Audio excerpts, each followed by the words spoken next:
Le soir de Thanksgiving, je me suis assis à table avec un cocard qui barrait mon œil gauche. Ma fille a bombé le torse et a annoncé, comme on dépose une sentence, le vieux a eu ce qu'il méritait. Mon mari lui a donné une leçon. Mon gendre a esquissé un sourire de vainqueur. Je n'ai rien répondu. J'ai simplement glissé vers elle une enveloppe noire. Ses doigts l'ont ouverte, ses yeux ont couru sur le papier, et le rouge lui est monté aux joues. Le silence a figé la pièce. Quelques jours plus tôt, j'étais resté debout au plan de travail. Le soir tombait en tranches de lumière à travers le carreau au-dessus de l'évier. Je respirais lentement pour calmer ce tremblement obstiné dans mes mains. Le rôti mijotait au four. Les carottes glacées refroidissaient sur la cuisinière. Leur repas préféré. J'avais ressorti les belles assiettes, plié les serviettes comme le faisait ma femme, autrefois.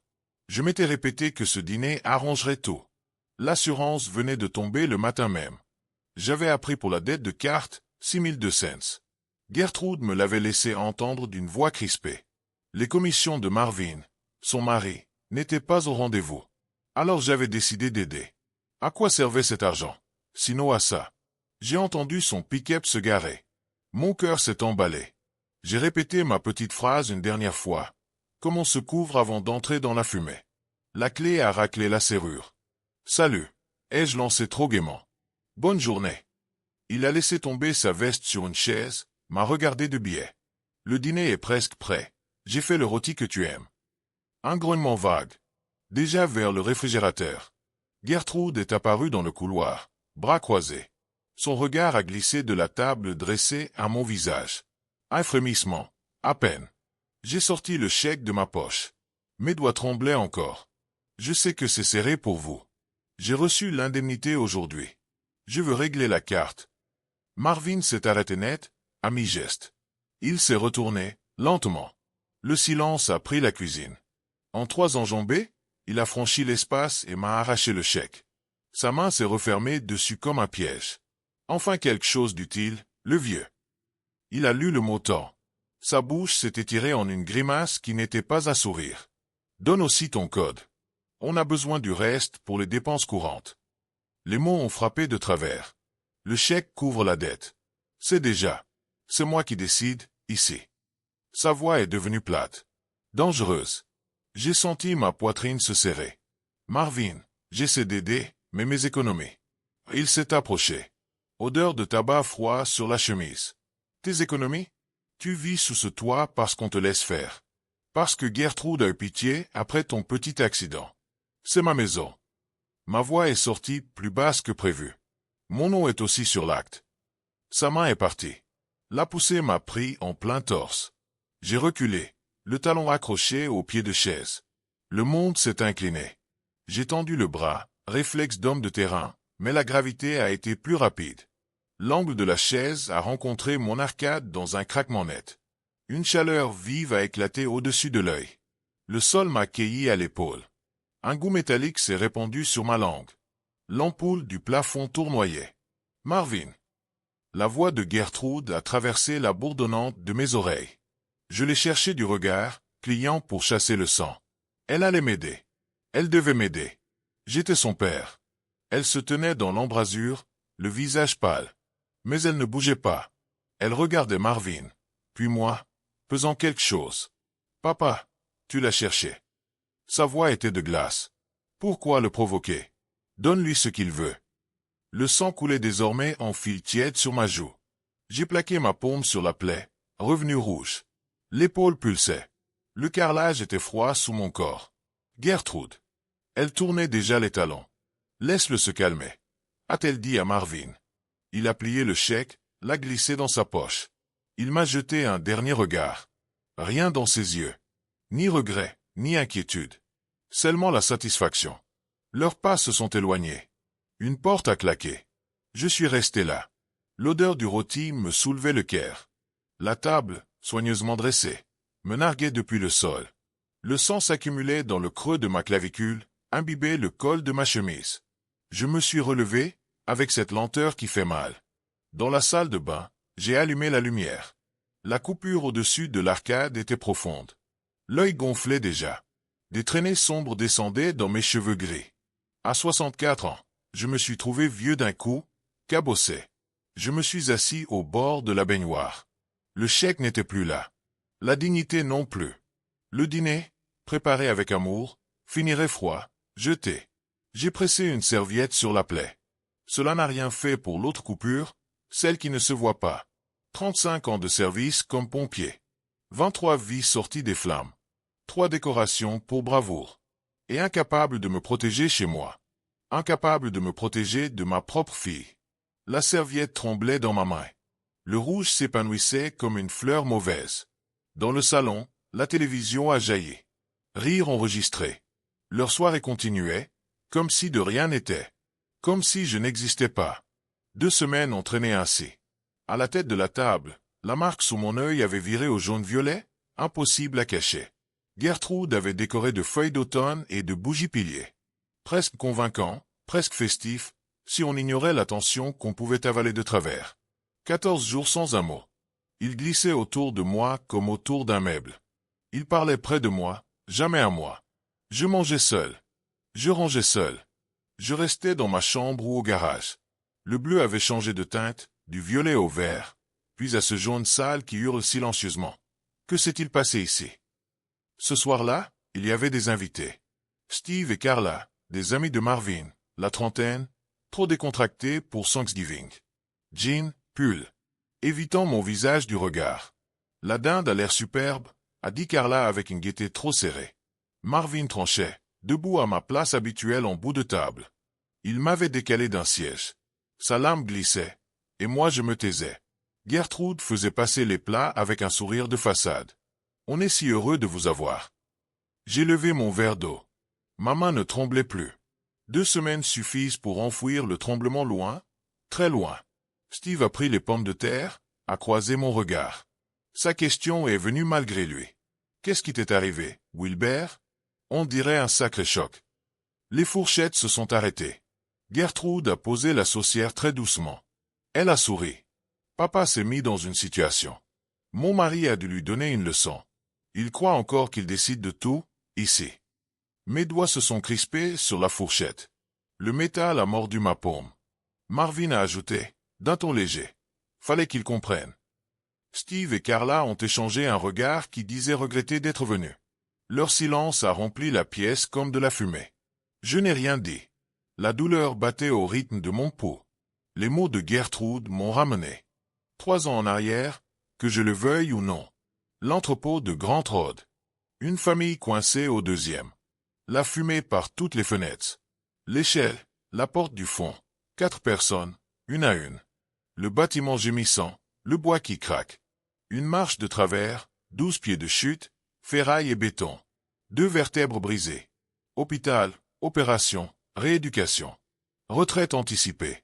Invalidité. Mobilité limitée pour le reste de votre vie. Gertrude était venue me voir. On emménage, papa. On va t'aider. Tu ne dois pas rester seul. 6 premiers mois irréprochables. Puis des glissements. Papa, on peut utiliser ta carte, juste jusqu'à la commission. Papa, on reçoit des amis, tu peux rester dans ta chambre. Papa, on fait des travaux, tu ne vois pas d'inconvénient, hein? J'avais cru que la patience, c'était de l'amour. J'avais été naïf. Steve et Carla sont partis avant le dessert. Prétexte. Soulagement palpable. La porte refermée. Je me suis levé. Je vais au garage. Bien sûr, a soufflé Gertrude dans mon dos. Le garage était froid. Novembre en Arizona, c'est être mordant le soir. Je n'ai pas allumé le radiateur. Le froid convenait. C'était le seul endroit qui restait à moi. Les outils alignés sur le panneau perforé. Le établi, ses projets en suspens. Une boîte en bois sur l'étagère. Je l'ai ouverte. Des photos. Moi en uniforme, 20 ans plus jeune. La caserne, les bras autour des épaules. Des remises de médailles. Une coupure de journal jauné. Un pompier sauve une famille de 4. Au mur, mon certificat de service. 35 ans. 3 citations. 23 vies. Des chiffres que je me répétais comme on récite une prière. Je me suis assis. Les photos étalées devant moi. J'avais porté des inconnus hors des flammes. J'avais tiré des enfants de voitures broyées. Et je n'arrivais pas à me sortir, moi, de la maison de ma fille.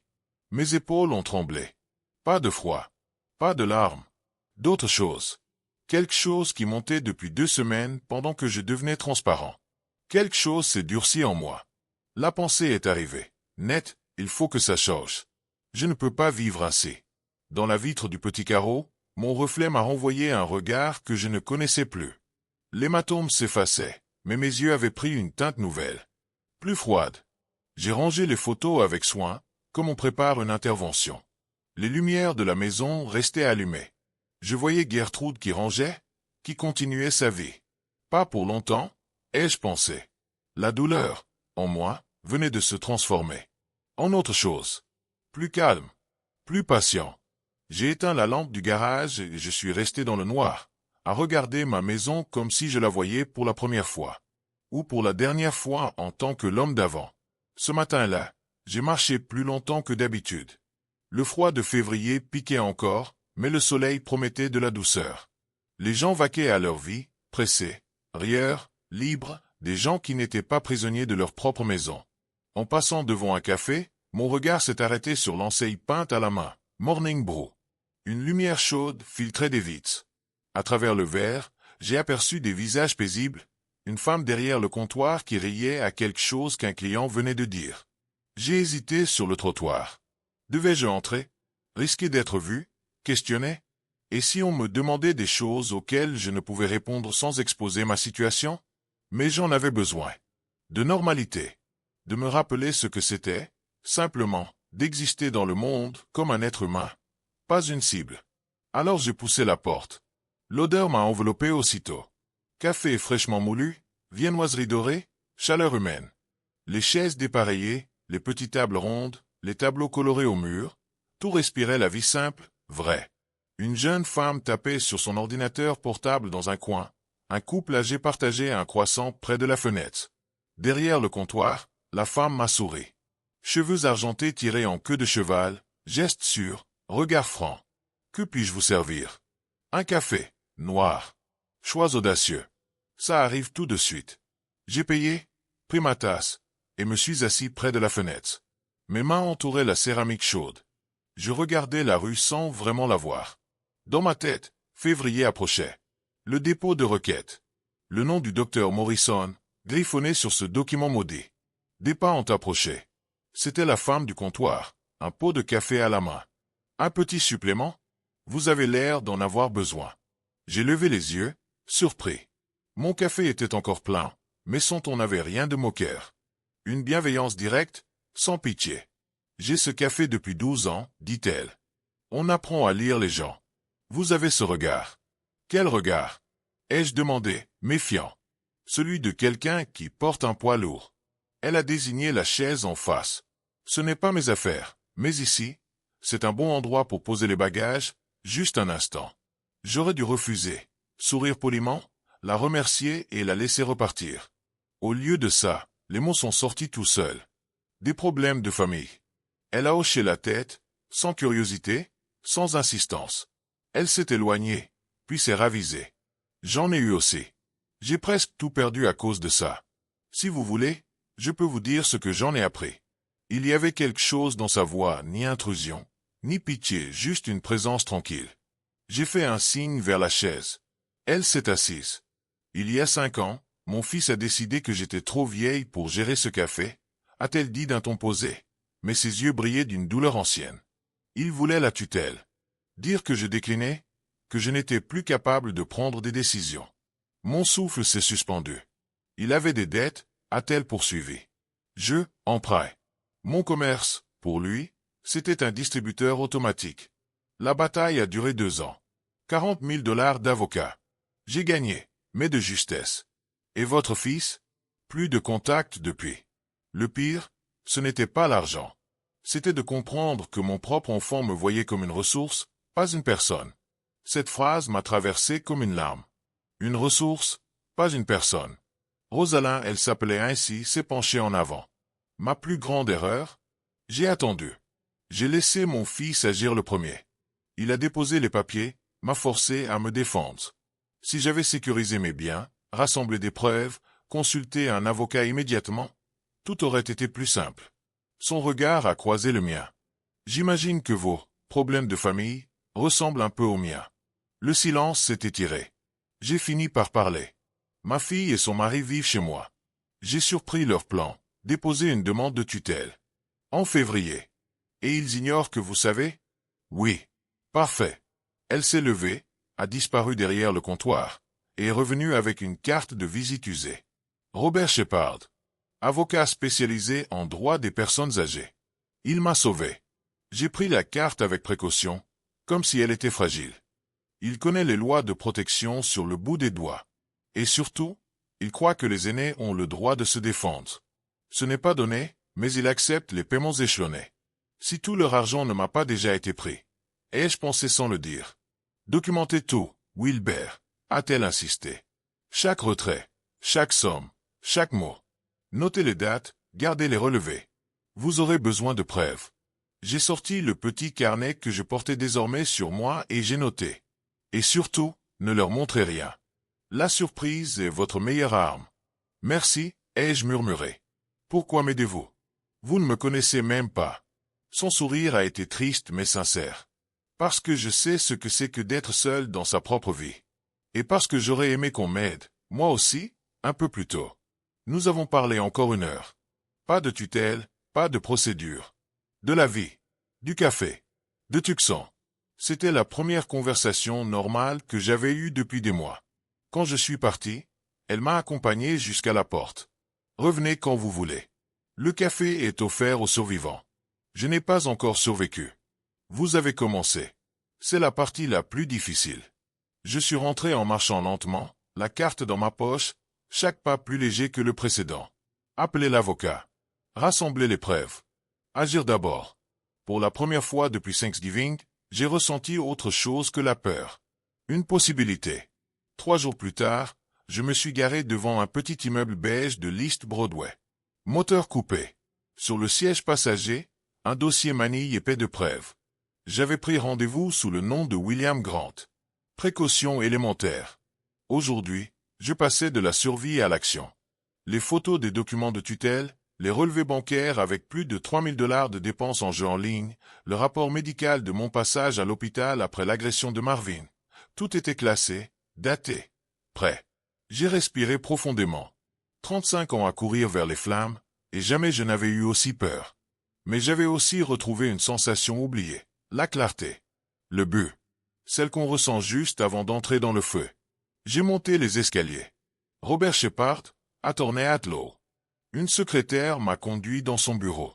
Un homme d'une 50aine d'années, costume sobre, regard franc, m'a tendu la main. Rosalind m'a appelé. Elle vous estime beaucoup, dit-il. Asseyez-vous. Je me suis installé, et posé le dossier entre nous. Je ne sais pas par où commencer. Commencez par ce qui vous a amené ici. Alors j'ai tout raconté.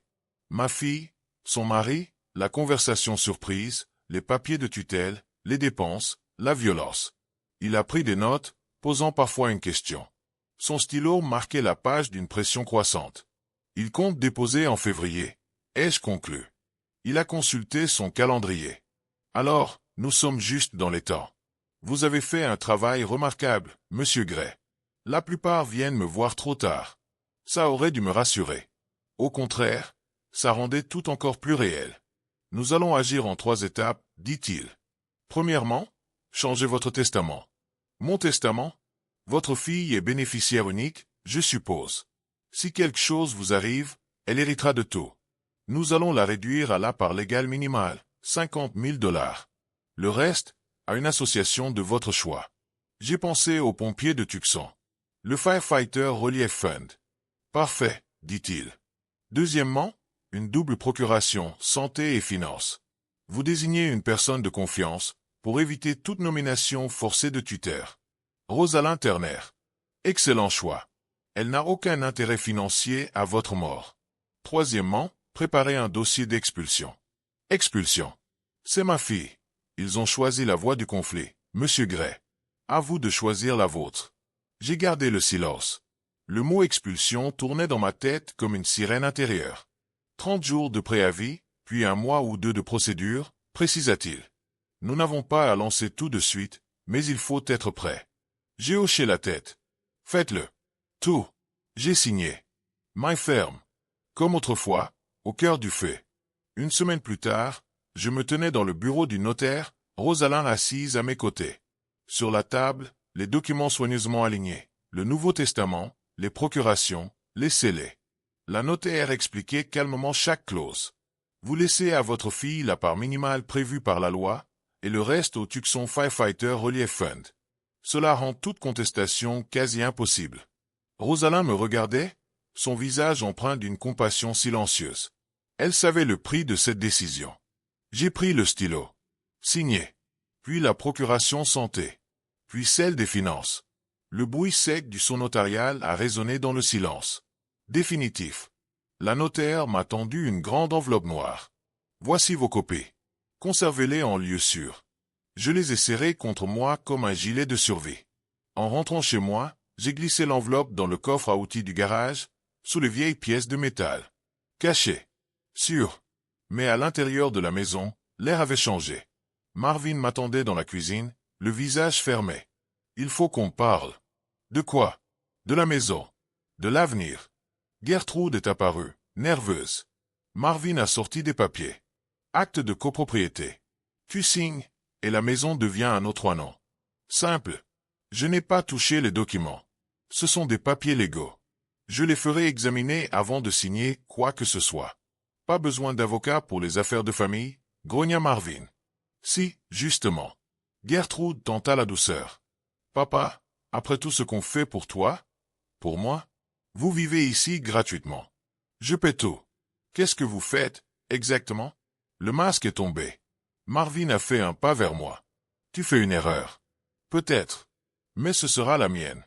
Je me suis emparé des papiers. Pas aujourd'hui. Je ne me sens pas bien.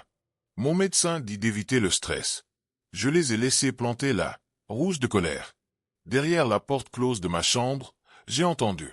Il sait quelque chose. Impossible. On a été prudent. Alors pourquoi il ne signe pas? Puis le bruit d'un verre brisé. J'ai pris mon carnet, noté chaque mot, chaque geste. J'ai photographié les papiers, envoyé les images à Shepard. Sa réponse n'a pas tardé. Ne signez rien. Continuez à documenter. Nous pourrions avoir besoin des ordres d'expulsion plus tôt que prévu. J'ai relu son message, le téléphone serré dans ma main. Le piège qu'il préparait se refermait lentement, mais pas sur moi. Le temps travaillait pour moi désormais. Et chaque jour, chaque mot, chaque menace ajoutait une preuve de plus à mon dossier. Avril approchait. L'air de la maison était glacé, chargé de méfiance. Gertrude prenait des photos, feignant de ranger. Mais un après-midi, en silence, je l'ai vue déplacer mes affaires, les étaler dans le salon, et dégainer son téléphone. Elle a pris la pose parfaite. Un pas de côté, l'appareil légèrement levé, clic clic clic. Elle fabriquait des preuves. La semaine suivante, tout s'est dévoilé. Questions orientées devant son téléphone. Papa, on est en quelle année? Papa, qui est le président? Silence noté comme de la confusion. Il ne volait plus seulement mon argent. Il cherchait à voler ma crédibilité. Alors j'ai tenu mon propre journal. Photo des pièces avant qu'elle ne les mette en scène. Horodatage. Un dossier parallèle. Puis l'appel qui a tout changé. Monsieur Gray, ici la First National. Avez-vous demandé l'ajout d'un cotitulaire? Non. Je suis chez moi. Un homme s'est présenté avec une autorisation de signature. La vôtre semblait douteuse. Et la loi exige votre présence et un notaire. Nous avons refusé. Qui? Un certain Marvin. Votre gendre, dit-il. Le froid m'a traversé. Faux, fraude, délai. J'ai tout consigné, puis appelé Shepard. Ils viennent d'essayer la banque. C'est un crime. Obtenez le rapport écrit. Cela renforce beaucoup notre position. Ce jour-là, j'ai compris. Ils étaient aux abois, et les erreurs s'accumulaient. Bientôt, la rumeur a gagné le quartier. Hélène Patterson m'a arrêté sur le trottoir. Wilbert, ça va? Marvin dit que tu oublies des choses. Le poison circulait déjà. Regard fuyant, compassion forcée. Ils écrivaient un récit public, ligne après ligne, pour nourrir leur projet de tutelle. J'ai rappelé Rosalind. Au Morning Brew, elle a écouté puis tranché. Montre, en plein jour, que tu es apte. Des témoins. Qui peut attester? Mon ancienne équipe. Alors invite-les. Qu'ils voient. Qu'ils puissent témoigner. Samedi, Frank Coleman a franchi ma porte avec Jimmy Chen et Tom Rodriguez. 3 hommes droits, la soixantaine passée, au respect ancré dans la posture. Gertrude et Marvin n'étaient pas prêts. Dans le salon, la conversation a roulé sur les interventions d'autrefois. Je me suis souvenu des adresses, des dates, des noms. Frank a glissé des questions ciblées. Tu gères tes comptes? Oui. Relevé à jour, dépenses suivies, pas de retard. Marvin a essayé de s'immiscer. En réalité, il oublie. Frank ne lui a même pas jeté un regard. Wilbert a toujours été plus affûté que des gars de la moitié de son âge. Ils sont repartis avec une poignée de main ferme. Frank m'a donné sa carte. Témoin, lettre, déposition. Tu m'appelles. Je n'étais plus seul. La chaleur de juin a pesé, mais pas autant que celle de la maison. Intimidation le matin. Revois ta position sur la maison, le vieux. Il y aura des conséquences. Culpabilisation le soir. Papa, tu veux que ta fille finisse à la rue? Quel genre de père? Plus de neutralité. Chaque mot devenait arme. Puis la ligne a été franchie. Un mercredi, j'ai trouvé la porte de ma chambre ouverte. Marvin fouillait mes tiroirs, mes papiers jetés au sol. Dégage, c'est bientôt chez moi. Où sont les documents? Je me suis planté. Sors. Il a fini par quitter la pièce. J'ai verrouillé. Appelé Shepard. Je n'en peux plus. Alors on en finit. Préavis d'expulsion. 30 jours. Tu tiens? Je tiendrai. 3 jours plus tard, un shérif a frappé. Lecture nette, procédure réglée. Vous devez quitter les lieux d'ici le 27 juillet. Je comprends. C'est ma décision. L'explosion a suivi. Papa, tu ne peux pas faire ça. Des larmes. Des promesses. J'ai pensé au bleu sous mon œil. À la banque. À ma chambre éventrée. Vous avez fait vos choix. Voici le mien. Tu le regretteras. Peut-être. Ce sera le mien. Shepard m'a prévenu. Ils vont provoquer. Reste calme. Caméra dans les pièces communes. Légal, tu es chez toi. Le lendemain, j'ai installé 2 petites caméras. Ce qu'elles ont vu a tout scellé. Marvin, à 2 heures du matin, cassant méthodiquement la cuisine. Plus tard, mes cadres de pompiers arrachés et jetés au sol. Le salon retourné. Chaque vidéo sauvegardée. Horodatée, envoyée à Shepard. Parfait. Intention malveillante démontrée. Continuez. Où t'as apporté la plainte en retour? Maltraitance envers un aîné. 75 000 $ réclamés. Une farce dangereuse. Shepard a haussé les épaules. Désespoir. Nous avons des faits. Ils ont des fables. Septembre. Tribunal du comté de Pima. Judge Santos, regard acéré. Cross, l'avocat d'en face, a joué son théâtre. Gertrude, l'arme prête, a parlé de confusion, colère, peur. Shepard l'a ramené aux chiffres. 3 ans sans loyer. Montant de votre contribution? 0. Relevé bancaire. Frais de poker en ligne. Dossier médical de novembre. Qui a poussé votre père? Mon mari, mais il l'a provoqué. Merci. J'ai témoigné à mon tour. Sobrement. Les faits. Le chèque. La chute. Le Thanksgiving humiliant. Les documents de tutelle pris en photo. Cross a tenté. Vous avez expulsé votre fille. Quel père? Un père qui refuse d'être maltraité chez lui. Les vidéos ont défilé. Le visage de la juge s'est durci. Frank a témoigné en quelques phrases solides. Je lui confierai ma vie. Je l'ai déjà fait. Après la pause, la décision est tombée. Exploitation financière et harcèlement, établi. L'expulsion est confirmée. Contre-plainte rejetée. Ordonnance de protection. Signalement au service de protection des adultes. Le maillet a frappé. Gertrude est devenue très pâle. Marvin a bougé. Cross l'a tiré vers le bas. Dehors, Shepard m'a serré la main. Victoire totale. Je n'ai pas jubilé. J'avais gagné la maison. J'avais perdu ma fille. Rosalind a passé son bras sous le mien. Tu t'es protégé. Ce n'est pas la même chose. J'ai hoché la tête. Je savais. La savoir ne rendait pas la chose douce. Novembre. 1 an jour pour jour. La maison sentait la dinde, la sauge et la paix. Rosalind et moi travaillons côte à côte, gestes accordés par des mois de tempête partagée. J'avais envoyé une invitation à Gertrude. Viens pour Thanksgiving. J'ai quelque chose à te dire. Tu es sûr? M'a demandé Rosalind. Oui. Il faut que ça se termine aujourd'hui. Frank et sa femme sont arrivés les premiers. Puis Shepard et la sienne. 2 collègues de la caserne. Janice, la notaire. Ceux qui m'avaient aidé à reprendre ma vie. Une place restait vide. Celle de Gertrude. À 14h15, la sonnette a retenti. Elle se tenait là, seule, amaigrie, les traits tirés. « Salut, papa. Entre. » Elle a vu Frank. Reconnu Shepard. Aperçu les visages. Ses épaules se sont affaissées. « Qu'est-ce que tu veux me dire ?» J'ai pris, sur le buffet, l'enveloppe noire que j'avais gardée toute l'année. Je la lui ai tendue. C'est ce que j'aurais dû te donner depuis le début. La vérité. Elle l'a ouverte. Le testament. Les procurations. L'ordonnance de protection. Les rapports. Les preuves. Tout. Pourquoi me montrer ça? A-t-elle murmuré. Parce qu'on ne construit pas une famille sur un mensonge. Et parce que, s'il doit rester quelque chose entre nous, il faut qu'il soit net et droit. Elle a fermé les yeux. Des larmes, cette fois sans théâtre. Marvin est parti, a-t-elle soufflé. Il m'a laissé. J'ai pris une inspiration lente. Je ne te souhaite pas le malheur. Je te souhaite la vérité. Et des limites claires. Lui ai indiqué la table. Tu peux rester dîner. À 3 conditions. Pas de mensonges, pas d'argent, pas d'attaque. Ici, on parle vrai. Sinon, tu pars.